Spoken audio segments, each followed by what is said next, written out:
So, what could a cult movie about nihilistic anarchists possibly have in common with a 13th century mystic? Or, for that matter, with the creation myths of ancient civilizations? Well, the answer gets at this really deep and honestly kind of uncomfortable truth about growth. Sometimes, to build something new, you have to burn the old thing down. We're going to start right here with this iconic line from Fight Club. It's aggressive, it's jarring, and it perfectly captures the modern, rebellious version of the idea we're digging into. The idea that losing everything you think you care about might not be a tragedy, but a form of liberation. So, what's Tyler Durden's whole deal? Well, his philosophy is basically a full-on assault on our comfortable, modern lives. He's arguing that by destroying our attachments, our jobs, our IKEA furniture, our whole identity, we can actually break free from the system and find a more real, more powerful version of ourselves. And these ideas, they actually form a pretty coherent, if, totally radical worldview. This isn't just chaos for chaos's sake. It's a structured belief system that says improvement requires destruction, that pain can be a wake-up call, and that real freedom, that's only found when you have absolutely nothing left to lose. It's really easy to just write this off as some edgy 90s cynicism, right? A provocative idea from a movie, but that's it.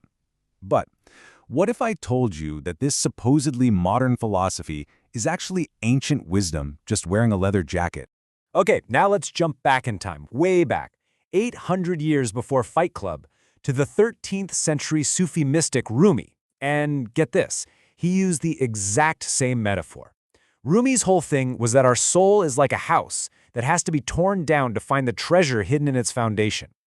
Where there is ruin, he said, there is hope. And Rumi wasn't the only one saying this. This same exact insight pops up in other major spiritual traditions. Think about it. In the 1st century, Jesus used a totally different metaphor for the same principle. A single grain of wheat has to fall down and die. It has to literally break apart before it can grow into a huge plant that bears a ton of fruit. They're both pointing to the same truth. Destruction is the necessary seed for creation. Let's just break that seed metaphor down for a second. For a seed to grow, it first has to sacrifice its shield. That hard outer shell that kept it safe, it has to break. Then, it goes through this messy transformation in the dark, in the soil, before it can emerge as something brand new.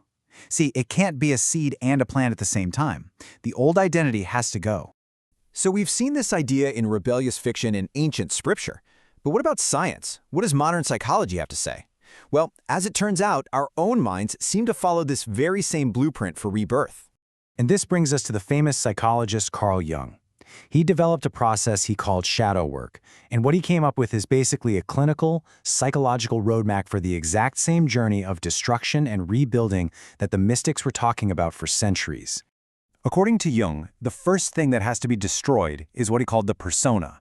This is that polished social mask we all wear every day, our job title, our reputation, the carefully crafted version of ourselves that we put out there on social media.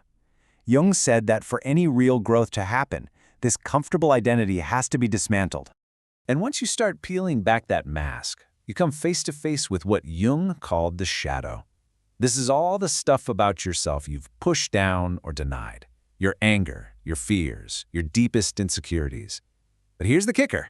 Jung, just like Rumi, believed that's exactly where the treasure is. He famously said, "The gold is in the dark." So the psychological path really does mirror the spiritual one. First, you have to face the shadow, all the uncomfortable stuff.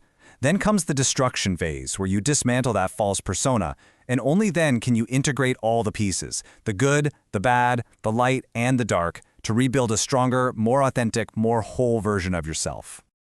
Okay, so we've connected pop culture, mysticism, and psychology. But believe it or not, this pattern goes even wider, even deeper. It really seems to be a timeless, global pattern. One single idea, just told through many different voices. In Hinduism, you've got the god Shiva, often called the destroyer. But here's the thing. His destruction isn't seen as evil at all. It's a cosmic dance that clears away the old, stale universe to make room for new creation. It's purification. Or look at the Western tradition of alchemy. Its core motto was solve et coagula, which just means dissolve and rebuild. Alchemists believed that to turn lead into gold, you first had to completely dissolve the lead down to its most basic essence. But this wasn't really about chemistry, It was a metaphor for the human soul. You have to break yourself down before you can be rebuilt into something golden. Aztec mythology tells us that the world we're living in right now is actually the fifth sun. The 4 previous worlds were each wiped out by some kind of cataclysm. Floods, fire, wind, all to make way for the next stage of creation. On a huge cosmic scale, destruction was literally the engine of renewal. And these echoes are just everywhere you look.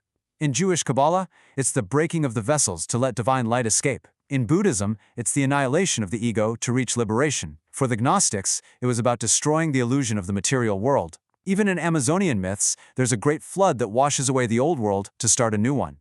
The stories change, the language is different, but the fundamental law? It's exactly the same. Okay, wow, we've traveled from a grimy basement fight club all the way to the cosmic dance of gods. So let's bring this all back home. What does all this mean for you and me, right now? Across all these wildly different stories, from all these different times and places, we've found one single, profound piece of human wisdom. Whether you call it destroying the house, dismantling the persona, or just dissolving your attachments, the message is identical. True, deep, meaningful growth requires you to first let go of who you were. And so we come all the way back to that line from Fight Club. But now we hear it in a totally new way. It's not just some edgy, nihilistic soundbite anymore. It's an echo of Rumi, of Jung, of countless ancient traditions, all telling us the exact same thing. The greatest freedom is waiting for us on the other side of our greatest detachments. So that leaves us with one final, very personal question. If this universal law really holds true, that freedom and rebirth require a breakdown of the old, then what is the house, the seed husk, or the persona in your life that needs to be let go of so you can finally find the treasure that's buried underneath?